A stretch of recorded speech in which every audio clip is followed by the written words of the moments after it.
Hello and welcome to Fearless Authenticity with Jeanne Sparrow. This is my podcast about finding success in the gift of who we truly are. These are all the conversations and ruminations with people who know what that looks and feels like, in the hopes that it will be an inspiration to find ways to use our unique gifts in pursuing our passions, making our dreams come true, and engaging with the world in the way that we were created to serve. Now, as I always say, I hope it gets deep because that's where we find the good stuff, but also don't get it twisted. This is about the fun of life, because if it ain't fun, it ain't worth doing. So let's dare to be brave, be free, be you together. Now, today's guest is somebody I got the chance to meet on her way up in her career. I remember her as an inquisitive, earnest, and sweet human being. That was when we worked together. And I think she still is that person now. She is an Emmy-winning anchor and reporter who you can now see on WBBM, CBS2 Chicago, covering news and sports. She has been a video journalist. She was also the in-arena and digital host for the Chicago Blackhawks and the Chicago Fire. She also contributed to national network programming on PBS, AJ Plus, and MSNBC. She holds master's degrees from Columbia University Graduate School of Journalism and George Mason University, and is an alum of Teach for America and the University of Kansas. She is an avid traveler, amazing writer, and passionate storyteller, and I am honored and proud of to welcome to the Fearless Authenticity Podcast, Jackie Kostek. Hey, Jackie. Dude, that introduction makes me want to cry. That was so sweet. And thank you so much for having me on. This is such a delight to be back with you after all these years, because I have such fond memories of just, you've always been such a powerful force, just of life and kindness. And I just was so appreciative of all of the moments that we had back at WCIU. So I'm so glad to be here. We had some amazing moments together, and we also had some challenging moments as well. Yeah, not with each other, just in general. But you know what, Jackie, I look back at that, and this is less than 10 years ago, right? This is probably within the last, let's see, the show's been off since 2017. So about 6 years is when it's been off. So this is in less than a decade. And here you are back in Chicago at a major network station, O&O, an owned and operated. And I saw your post on the anchor desk here. And I'm tearing up just thinking about how proud I am of you. Oh my God. Thank you. No, I can't tell you how much, I had to fight at WCIU for opportunities, but I have had to fight and advocate for myself over and over again to get just one opportunity on the anchor desk that has led to a few more recently. And I hope it snowballs from there or from here. But having the opportunity to walk in that studio and know that I was going to be anchoring the show was, you don't feel that all the time, but it was just oh man, how in the world did I get here? So yeah, I felt that too. Your post said, when I saw that picture, it said somewhere between how the hell did I get here and the deep, unshakable knowing I would. And you're coming up on just about a year at CBS2 back in Chicago. What were you thinking specifically when you wrote that? What was kind of the thought process that was going through your head? After you, because I'm assuming you posted that after you had done all your work and done everything. And of course, that's New Year's Eve, I believe was that post. So it's you're going into a new year with this sort of accomplishment. And in less than a year of being back, what were you thinking about in that moment that inspired you to write that? I think that since I got back, when I was in Vegas, I had the opportunity to report and to anchor.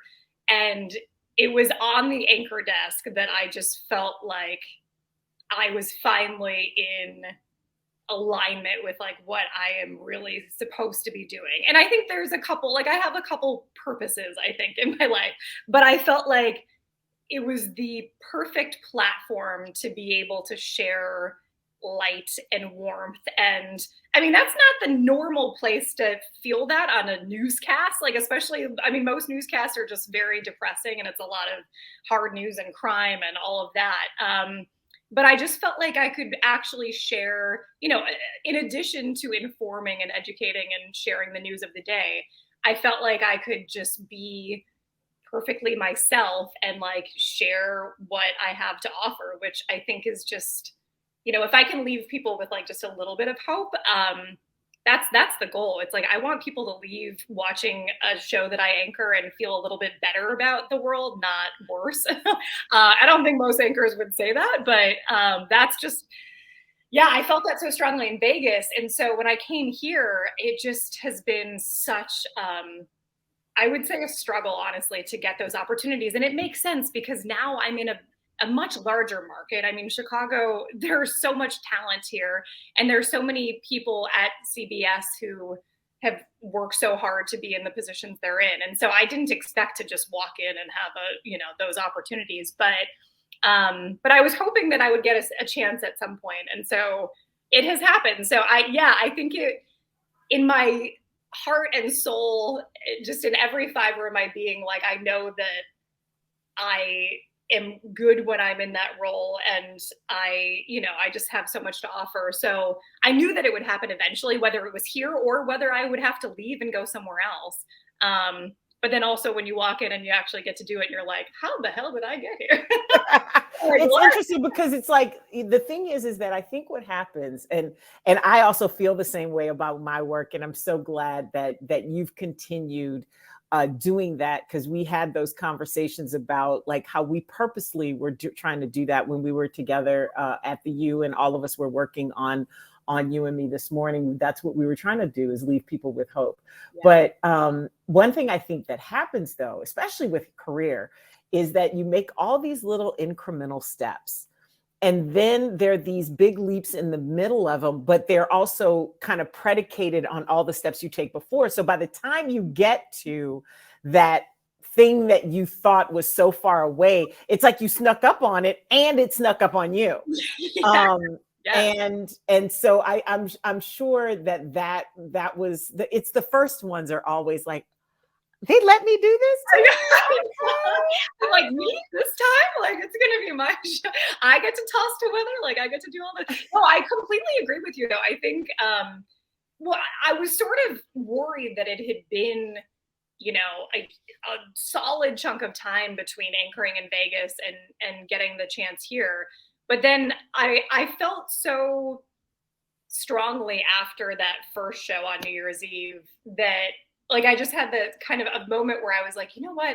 All of the things that I've been doing here have actually made me better. Like, even though I wasn't anchoring, it's like, I'm still growing. I'm still getting better. And I don't know that I had really like thought about that in that way until I had the chance to anchor. And I'm like, oh, my delivery is actually better now than it was in Vegas. Like, my voice, I'm like stronger in my body than I've been before. So that's good. It's like, even if you don't feel like you're totally on the path to where you want to be, it's all gonna pay off. It's all gonna help when you get there, This is such a different conversation than some of the ones I remember having a few years ago. What is it that changed for you that let you know that you were doing what you were supposed to do? Because I remember there was like some questions in your mind several years ago about, well, one person says you're not meant for this, or I don't see you in this, and it makes you question everything. What changed for you? I mean, I think listening to myself, like I really think about that time where I was being told no by the person at WCIU over and over and over again, and just what that felt like. But at the same time, I was like taking writing classes, memoir writing classes at Second City, and like reading my work in front of a room full of people. And I felt like really just like energetically so alive in those moments. And I was doing a lot of yoga and going on a lot of long walks and journaling a ton, and just like sitting in stillness and silence, and which is like so it sounds so boring, but I just had this like tiny studio apartment, and it was just me like thinking and processing and like feeling how I like really felt about myself. And so I think it was just like a decision to believe in myself. And I felt it so deeply, like, especially, I mean, I was working for the Blackhawks. I sat up in the press box one night and I was like, you know what? It is time to leave Chicago and go get this job that is going to give me the opportunity to like anchor and report all the time. And not have to ask for every opportunity to be on air, like just have a job that I'm on air all the time so I can really grow and hopefully one day come back here. So yeah, I felt it so strongly, and it's not like it was easy after that, but I do think once you've like committed to it, it's like The Alchemist, where he says, you know, if you really decide you're going after something, the universe will conspire to make it happen. It's that part. I want to go back to the journaling, because I've noticed from getting to know you through the journey that you're on now through social, it sounds like journaling and writing has always been a part of your life. I literally teared up when I saw that post of, I want to say it was the journal that you wrote right before you went into high school. Yes. It just touched my heart, because I like pictured like the Jackie Kostek that I knew when we worked together. And then I pictured a few years, you know, even more back. And I was like, look at the consistency of that spirit. And even when I think it might've been the same post or around the same time where you looked at it as a reminder of why you're doing what you're doing, not being on earth to live a safe life. Yes. That, you know, taking these opportunities and risks and going and leaving, chasing potential, and keeping looking back. The fact that you've kept those and have access and can find them is amazing to me, first of all. Thank you. But what does journaling do for you, and how has it been a tool through your path in life? And was it something intentional to keep that, or did it just kind of happen and now it's more intentional? Yeah, I mean, it definitely was not intentional from the start. Like my first journal, it was like a $2 notebook that I'd bought from Old Navy when Old Navy first opened, which is a million years ago. And it was basically like a food journal, because when I was, 10 years old and keeping it, it was like, I ate lasagna today, and then like cinnamon rolls, and they were so good. Like my mom and I just crack up laughing because it was basically a food journal.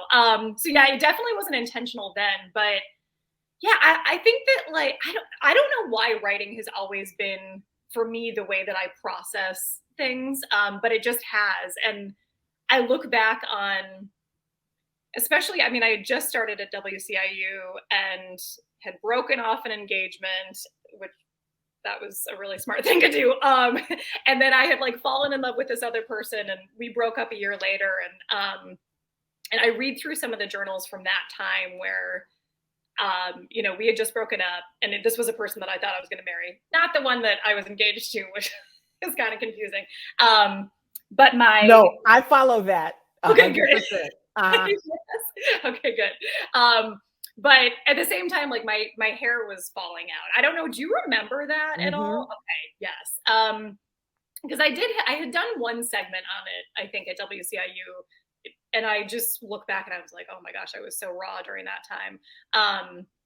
But yeah, I mean, the way that I like wrote about just being so devastated. I mean, I really thought like my life was over. Like I couldn't see a way past it. But it's amazing because like I look back at the journals, and like then there are certain moments where I'm like, I don't want to let this ruin my life. Like, what a waste of a life if I just let this like thing that I can't control like spin me around for the rest of my, like I like was thinking about me on my like deathbed and how depressing it would be to look back and be like, oh, I just threw it all away. I got a job that I wasn't excited about doing. I married somebody who I wasn't excited to marry. Like it was so, it just felt like such a shame. And so I can see in my journals, like the shift that was happening, where it was like, no, you should just go for this. Like you should still go for it, because I still have everything. Like I had everything that I had before, except for hair, and once I found a hair piece that like looked natural and worked for me, there was nothing that was going to like really hold me back. So Yeah. I love it. I remember that moment. I remember us having a conversation, and I remember thinking, and I can't remember what we actually said during that time, but I remember thinking how I understood, because so much of what we do as women in general is judged by our looks Yes. and all the things that go with that, right? But it also, in our industry, sometimes determines our success, Yes. and our confidence in being able to do what it is we want to do. And earlier this season, I actually interviewed a woman who's a CEO of a hair care company, a natural hair care company. And she was saying how, hair is like this really interesting way of talking about how we think about ourselves. Right. But I remember that moment with you because it felt like that moment had leaked over and leached out the power of all the great stories you were telling. And it was almost like it was your kryptonite. Yeah. And I don't remember what I said in that moment, and I hope whatever I said was helpful. I'm sure But it was. Yeah. but I remember thinking, gosh, this is really her kryptonite. I hope that it loses some of that power Yeah. in her life, and that you were able to, realize that it's not the hair, Yes. even though it was the hair in Yes. that moment, right? Yes. And I'm so glad that you did, push through that, or whatever it is that took it there. But one thing I do want to ask you about, because I also think it's what makes you such a good storyteller as well, is that you're able to see these things, right? And you're able to put them together and process it and see what it actually means at its core. Yeah. And I do think I just from the outside looking in, that feels like your purpose to me in whichever way you decide to do it. Yeah. So the question I have then is, when I say the words fearless authenticity, what does that mean to you, especially given when you may not have been so fearless, or were wondering about how authentic you were in your space? Like, you know what I'm saying? Especially given where I've known you from, right? Absolutely. Well, and it's so interesting because the people who knew me pre-hair loss and the people who know me after hair loss, there was a time where I didn't want to tell people about it. It was like, if you met me with a hairpiece on, then I wasn't really telling you that I had a hairpiece on, and the whole story behind it. But then it's like, you come across people that have known me all along, and it's like, oh shoot, like I can't really like play this game that like, this is just my natural hair, I mean, I could kind of try, but it doesn't feel real. I think for me, it was waiting until I really like felt the self-love come up from it, where it wasn't going to make me cry every single time I talked about it. I remember there was like this time in Vegas, there was a stretch where like I was really starting to feel that shift on the anchor desk, and I would get home at night, take off the hairpiece, and I would like, wash off my face and just stare at myself in the mirror. And I'm like, how the hell did I do this? Like, and I was so proud of myself. I'm like, I would like stare in the mirror and I was like, you did that. Like, you somehow have made this life for yourself. And I think there's like such power, because every woman who is fearlessly authentic in their lives has had probably a moment like that, where you've been brought to your knees and made to question just about everything in your life, yeah, any woman who is fearlessly authentic has that moment. And so it's like, the more stories I told, the more I felt the power of like my own story. And I was like, no, I shouldn't be afraid of this. But to be honest with you, I've tried, because I love writing so much. I've written it a million different ways, and I have pitched it to a lot of like women's magazines, and I would love to see it in print, because I do think, not just for women who have hair loss, and I do think it's important that they have like a blueprint to see that it's possible to live a full life, even with it. But I also think it's just a powerful story in general for any woman with any issue, or man. So I've tried. I did have a situation where a major women's magazine had signed on to it earlier this summer, and then we were going through the editing process, and they really wanted it to conform to their style and their format and their word count. And the way they had made edits, it made the piece just unrecognizable to me. And so I had to pull it, which was like terrifying, because I'm like, oh, I really want to see this, out in the world, but it just wasn't right. So I'm still pitching, and I want the story to be like given a platform and like exposure, just to see if it can help a few other women in their journeys. I love this. Yeah. I love this on a lot of different levels. That you're telling the story and wanting it to be as big as it can. Yeah. That you've gotten to this point where you can talk about it, but that you're also staying true to your vision. That must be a challenge to, I guess all that fighting that you've had to do to get to this point has made that part easier. Is that because the Jackie I remember would have been a little more tentative about being like, yeah, no, major women's magazine, I don't think so. Right. Oh, exactly. No, I think I'm still definitely a people pleaser at heart. And I need to I'm really trying to work on some boundaries in my life and all of that. I don't think I've really gotten there yet. It takes time, sis. It takes time. I know. Thank you. Yeah, at some point soon, hopefully. But no, I think it just felt like, my God, I've been working on this for like years to like craft it into something that I think is like beautiful and like artful and, has impact and all of that. It's just like the way that I want to tell my story. And I'm like, I can't have them just, they don't care. Like they just want it to get views and stuff. So I was like, I need this to be right. It needs to feel right for me, because it's so important to me. So yeah, wherever it lands, whether I just have to self-publish, I could just self-publish it too, You could. You could.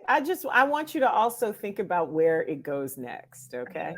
Yeah. Just where it goes next after that, because once that's out there in the world, it's like, what do you want it to do? That's, just a little big sister advice on that one, because it's, I think it could have a lot more impact than you're even thinking now. Like some of this is about you and telling your story and making sure it has an impact, but it's bigger than just a magazine, my dear. Oh, thank you. I feel that. And I think that's why, it just feels like it has to be in the right place, but maybe it also doesn't. I know one of my favorite writers ever, Cheryl Strayed, she wrote, Wild, and she's such a beautiful writer. And she wrote something where she was like, as like a younger writer, she's like, it was just important to like get the pieces published somewhere. It didn't really matter where. It was just that I was doing it and getting the stories out. And at some point the platform will be bigger and better, but it's just like, you have to have it in your words and you have to have it out there. I think I've been so attached to the place, and I think I just need to make sure the story is told the way I want it to. And then maybe it'll take on a life of its own. I have no idea. But we'll see. I love it. I love that attitude. So of all these things you've talked about, all these different challenges, what do you think has been the biggest challenge that you've overcome so far? And what has it taught you about bouncing back from setbacks and keeping in your persistence? Do you have like a system in place now of how to fail forward? Like when I started my business, that was the best advice I got from other entrepreneurs is you got to be able to fail forward. Like when you fail, learn that lesson and you land at least a foot ahead of where you were before, which is really hard when you're used to winning things a little bit more often. Yeah. So when you get challenges now, do you have a system in place to kind of face those and keep you going? And what is that? Yeah, I think I have a feeling we probably share this in common, but I feel like the thing that helps me the most is just being still and feeling whatever is right. Like I trust that whatever comes up for me and to me will help guide me.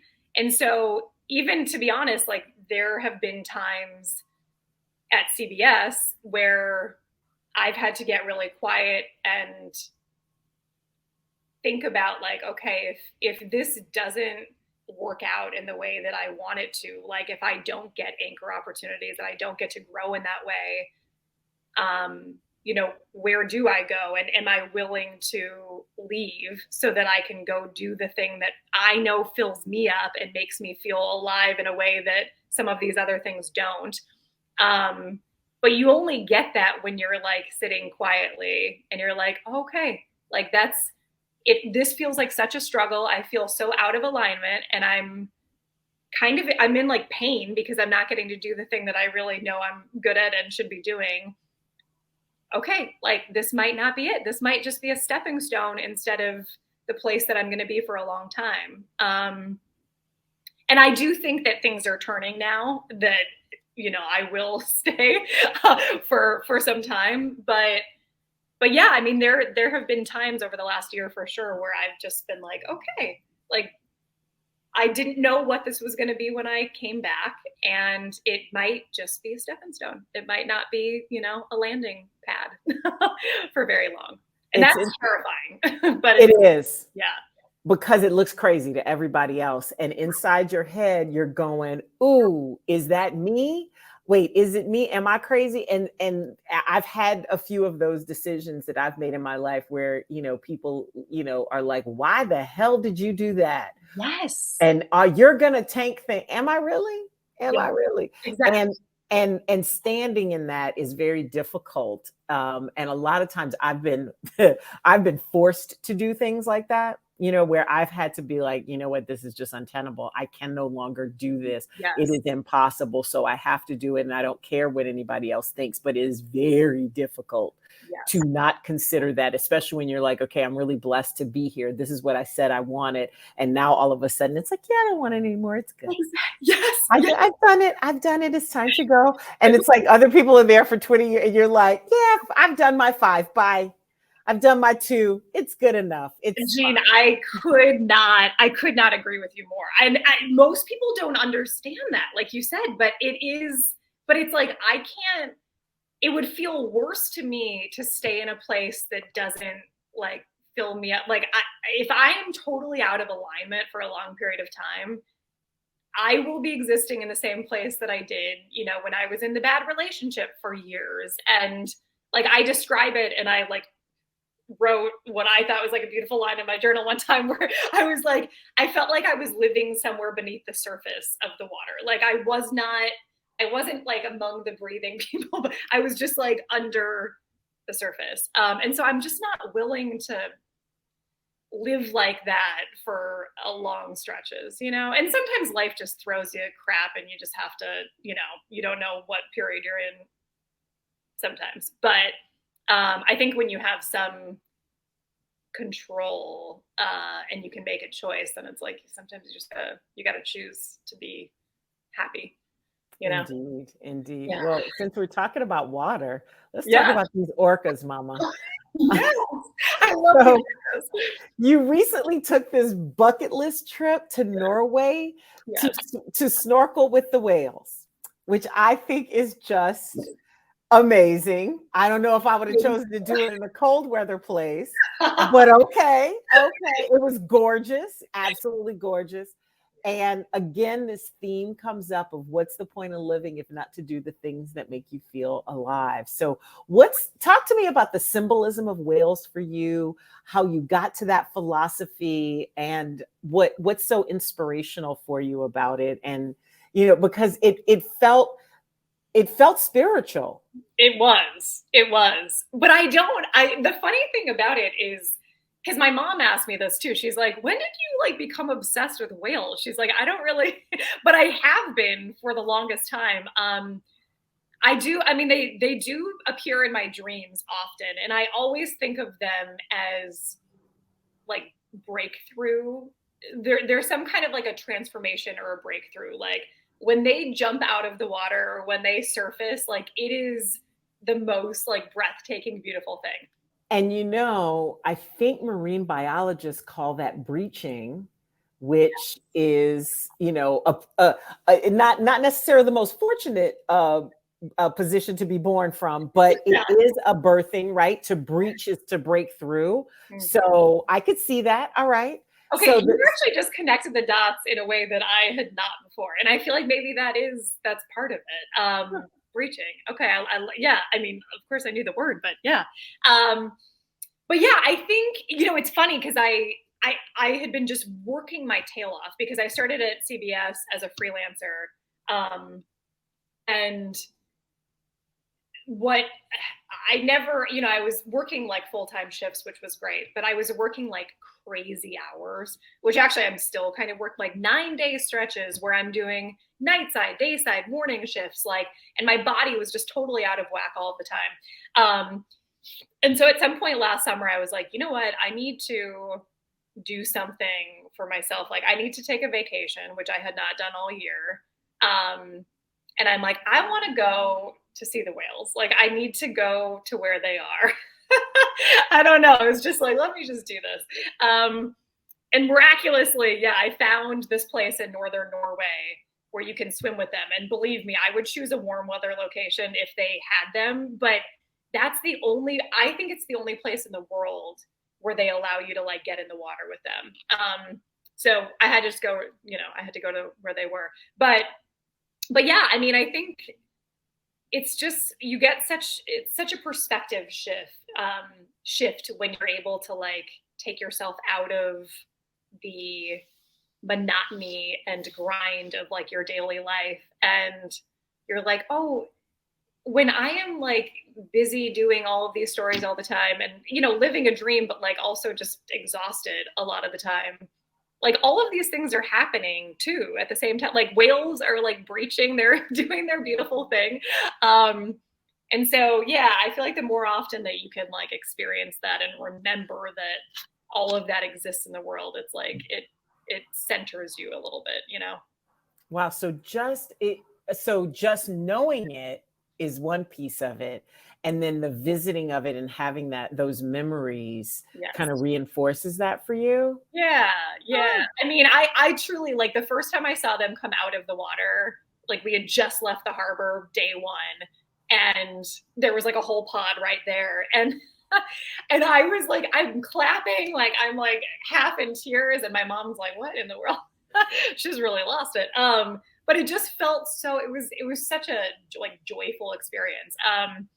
So but I truly, it's other than the transformation thing, I don't really know what it is about them. They're so robust though. Like they're just so beautiful. I like the word robust. I like the word robust because I think we all want to be strong. Like they're the largest they are the top of the food chain. Honey. Exactly. Let's not get that twisted. So they live a very long time unless they, are attacked in some unfortunate way by humans. Yes. But yeah, I'm liking the symbolism of that and how you are, it sounds like you're drawing power from it. What did you feel like when you came back and went back to work after, so you're at this exhaustion point, you go away to have this retreat, if you will, with this powerful, spirit, feeling, essence, whatever you want to call it. And you experience this thing that's like bucket list, life-changing, just on a, because seeing whales is pretty freaking cool. Awesome. Yeah. Regardless of how you feel about it. Yeah. So, but you come back after that experience and what did it give you? I mean, I think it was just the perspective shift of like, I don't have to be a martyr for work all the time. Like I want to give because I love storytelling and I want to like serve the people that I'm telling stories about. And it is such a privilege to tell people stories like you and I think I definitely share that in common, that belief. But yeah, I felt like I was just like I was killing myself for the job and just to try to prove that I was worthy of being here. And I'm like, man, like this is like, it's tearing into like my mental health and like my physical health and all of these things. And so I think it was very restorative to be just away from my phone for a week and a half. I was with my parents. They came, which was like so much fun. Yeah. Oh, I love that so much. I was just going to go by myself. And then my mom was like, no, I'll come. And then my dad's like, well, I don't want to just sit home. So family trip. I'm like, okay. But then to have them, I mean, they're not like obsessed with orcas in the same way I am, but they came on the boat and they got to see that. And we all just loved it.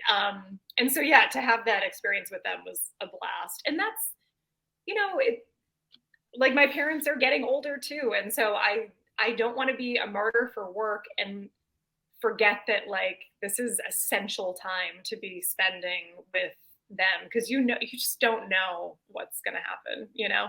You don't. Trust me on that one. You do not. You do not.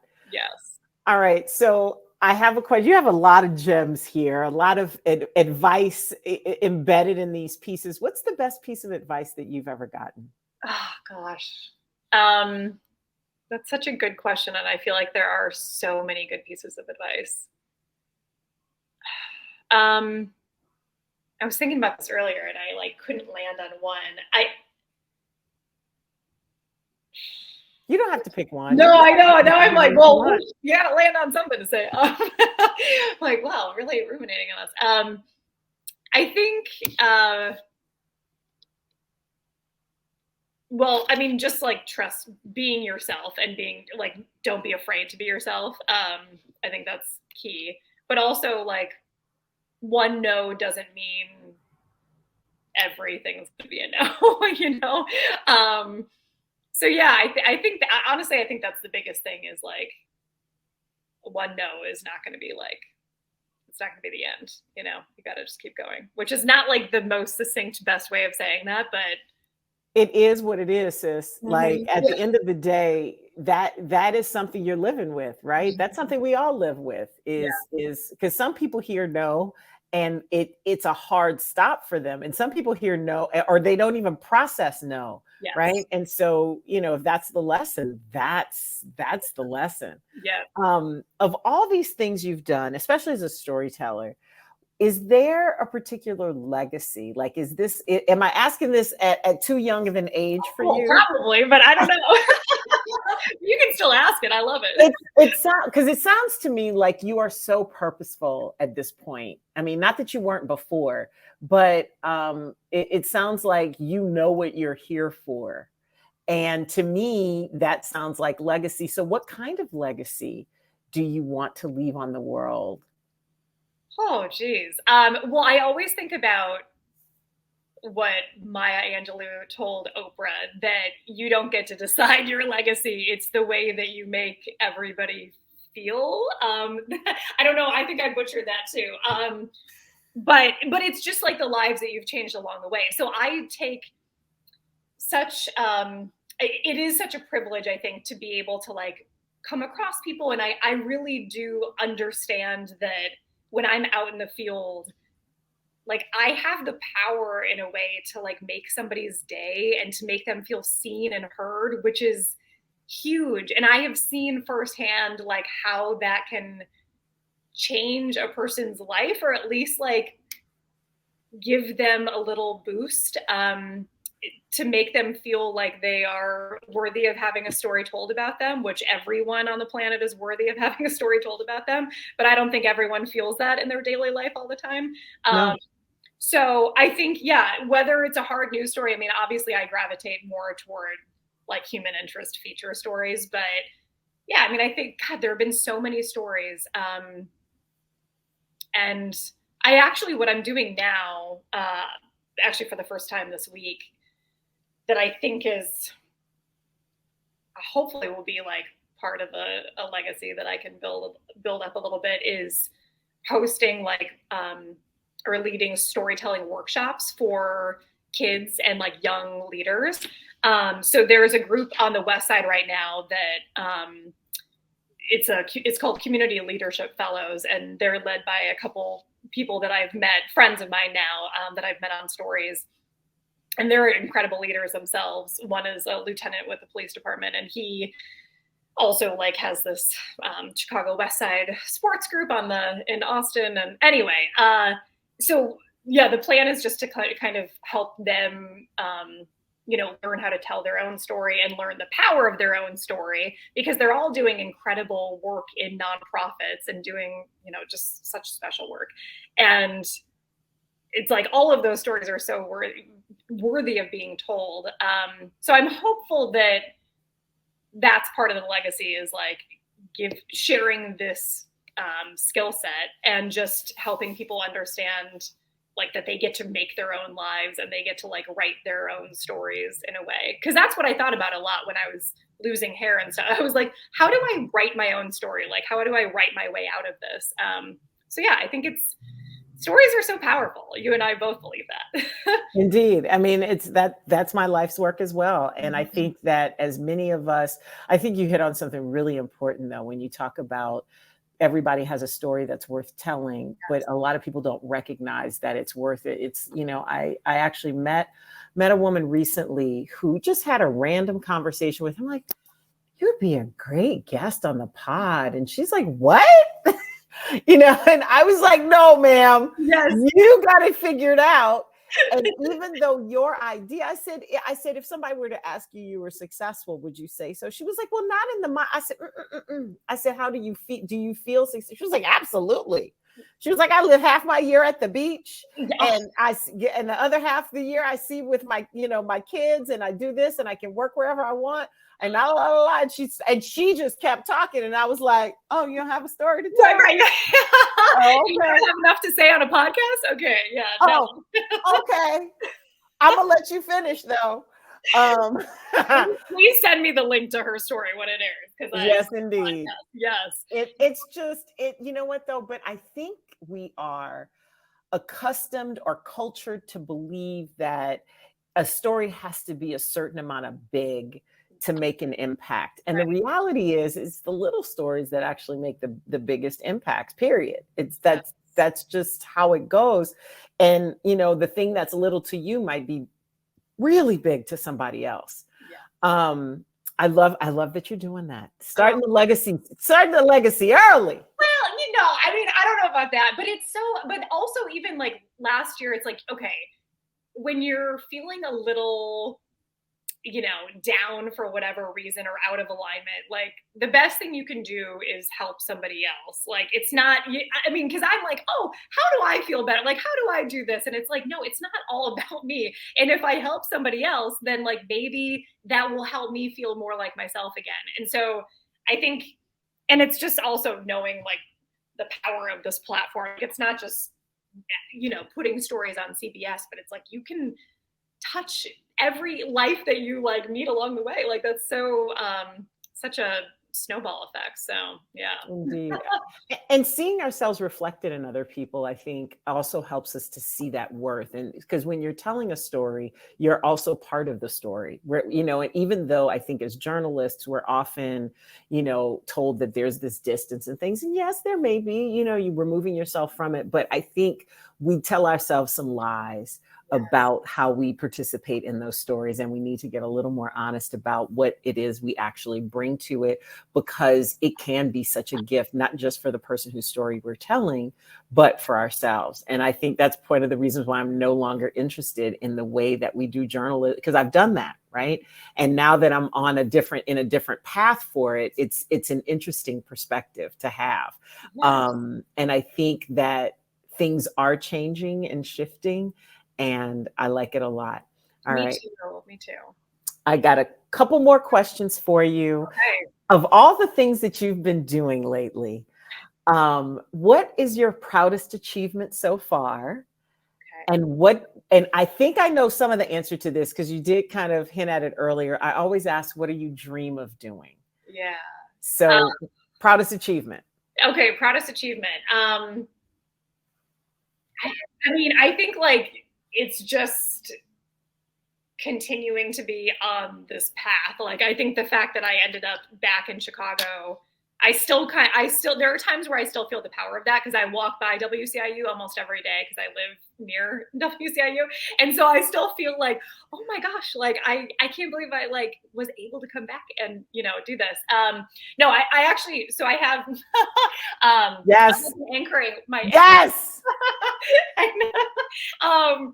So yeah, I was super proud. I won 2 Emmys, which, the regional Emmys, whatever, in Vegas. But like the first There's one, no whatever. It's an Emmy, girl. It's an Emmy.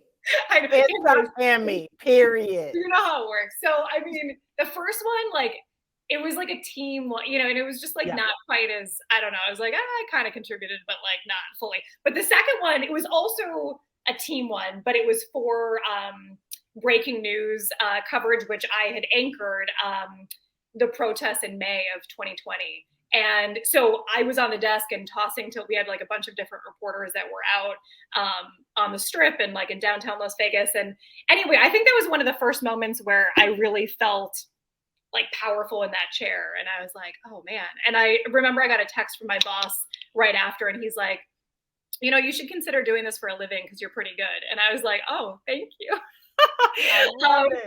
And so the fact that it was actually honored, I was like, oh, this, because I was already so proud of the moment. The Emmy didn't really matter. I felt proud, for what we did that weekend. And how we covered everything. But yeah, so that, and then the other question was big goals, right? Or your dream. What do you still dream of accomplishing? Yeah.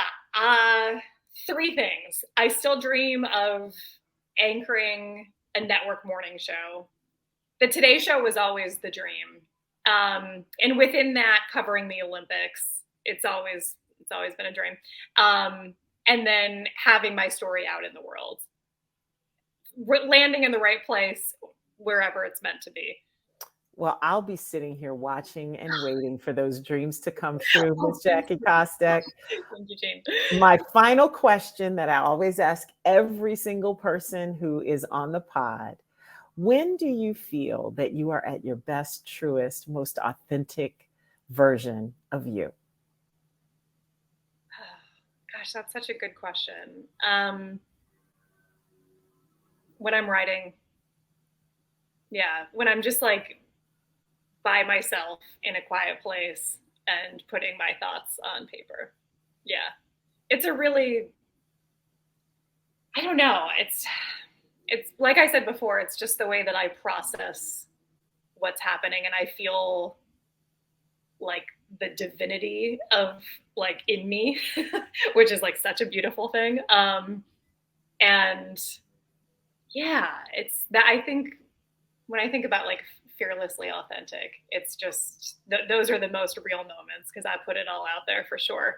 Whether it's my food journal or my, something else, a little deeper stuff now. But yeah, it's how I bring myself back to myself for sure when I'm feeling. I love it. Yeah. I love it. And I can tell from just from the posts that I read and what I've seen of your work on air. And I know that you've, and the stuff that I know you've written, I can see it. I'm so proud of you, Jackie. Oh my gosh. I am so glad for this moment because I remember there was a moment where I wondered if you were going to stick with it. Yeah. And here you are. Yes. Here you are. Jeanne, thank you. I'm all like Mr. Girl. I am fully in my auntie mode now, baby. I'm so proud of you. You had me crying in the intro. I knew it was going to spin off the rails at some point. I was like, oh my gosh. No, but it's so funny you bring that because I remember the conversation, but it's like, I should go back and see if I wrote about it because I just like, I can't. Yeah. I mean, I just remember how like raw things were, I think at that time.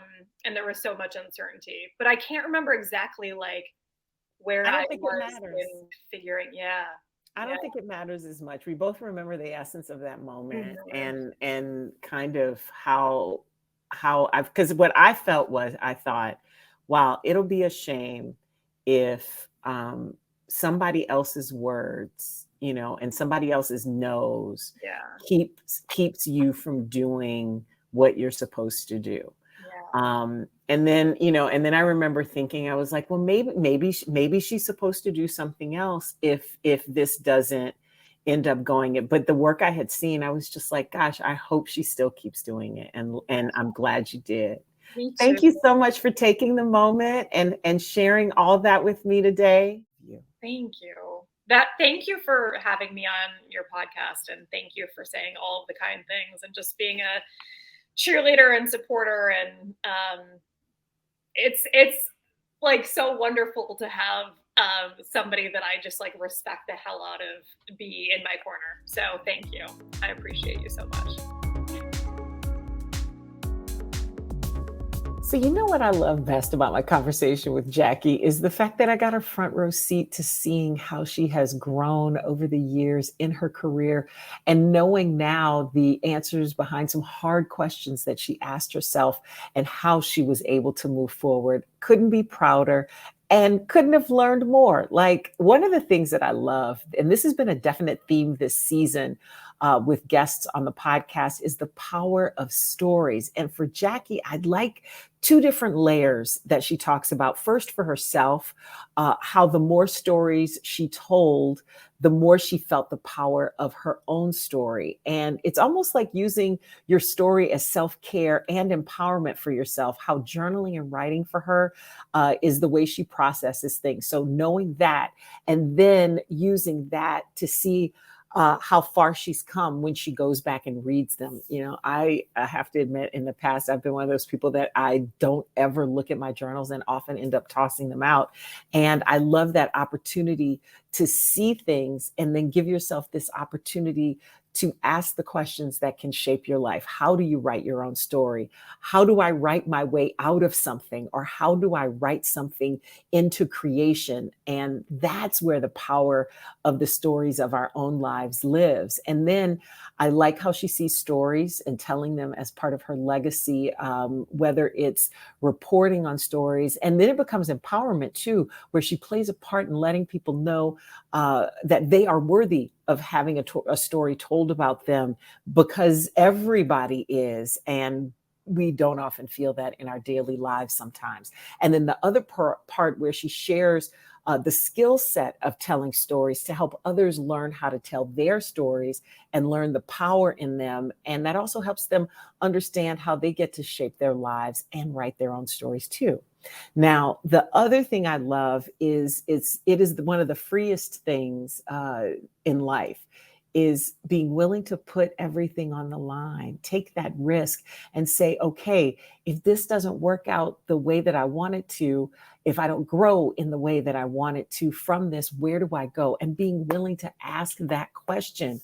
And then if the answer is no to those questions, being willing to leave something that could be a dream or could be really good or something you've worked really hard to go and do something else that fills you up and makes you feel alive in a way that what you thought or maybe once did had done before. So interrogating your dreams is what I'm going to call that, because it's something that we don't often do. You work so hard to get something you say you want. And then once you get it, when everything doesn't quite turn out the way you expected it, or if it morphs into something else, sometimes because we put so much into it, we don't want to risk leaving it behind. But that is so powerful and necessary to living a fulfilling life.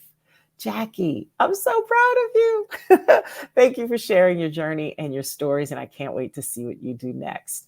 I also really appreciate you, my Fearless Authenticity family, my listeners, for your attention and your support. I would not do this podcast without you, and I couldn't do it without my amazing production team, so thank you as well for your hard work every single week. I hope you will like, rate, review, download, subscribe, and share this episode. It is available everywhere you get your podcasts, including on YouTube. And also join my community there. You can find me at Ms. Jeanne Sparrow on YouTube, as well as on Facebook and TikTok. At JM Sparrow is how you find me on Instagram and Twitter. Please drop by to say hi on whatever platform you choose to share your comments, your stories, your thoughts, your suggestions. This has been Fearless Authenticity with Jeanne Sparrow. Thank you again, and I'll see you again soon.